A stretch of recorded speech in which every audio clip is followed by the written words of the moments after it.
কেটে দিয়ে পরিষ্কার করে আমি কিছু কাঁচকলা নিয়েছি। কাঁচকলা আজকে নিরামিষ ঝোল করব। কাঁচকলার ঝোল খেতে খুবই ভালো লাগে এবং অনেক রয়েছে আয়রন কাঁচকলার সবজিতে। আমি একটু হলুদ দিয়ে ধুয়ে নিয়েছি কাঁচকলাটা কষের জন্য।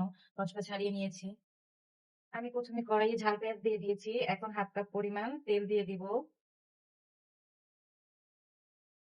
পেঁয়াজটা একটু নেড়েচেড়ে ভেজে নিচ্ছি।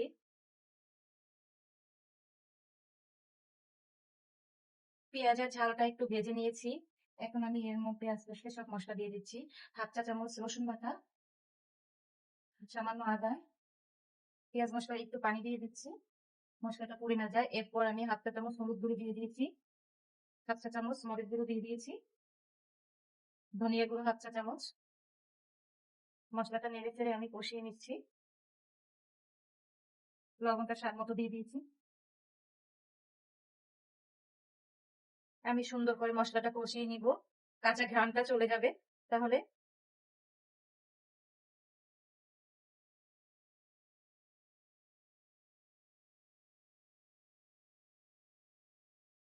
মশলাটা কষিয়ে নিয়েছি। এখন আমি এর মধ্যে সামান্য আরেকটু পানি দিয়ে দিয়েছি।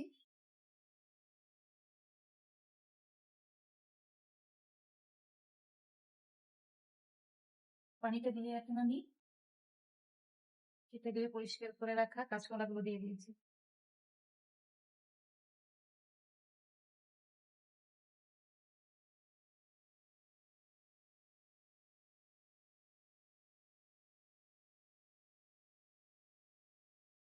কলাটা কষিয়ে নিচ্ছি সুন্দর করে। কাঁচা কলাটাকে সুন্দর করে কষিয়ে নিব।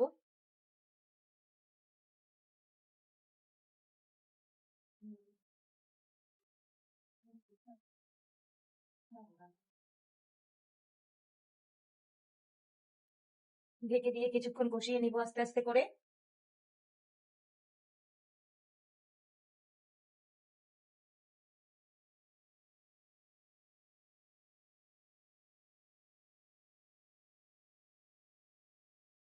সবজিটা কষিয়ে নেওয়া হয়ে গিয়েছে। এখন আমি এর মধ্যে ঝোলের পরিমাণটা দিয়ে দিচ্ছি সিদ্ধ হওয়ার জন্য।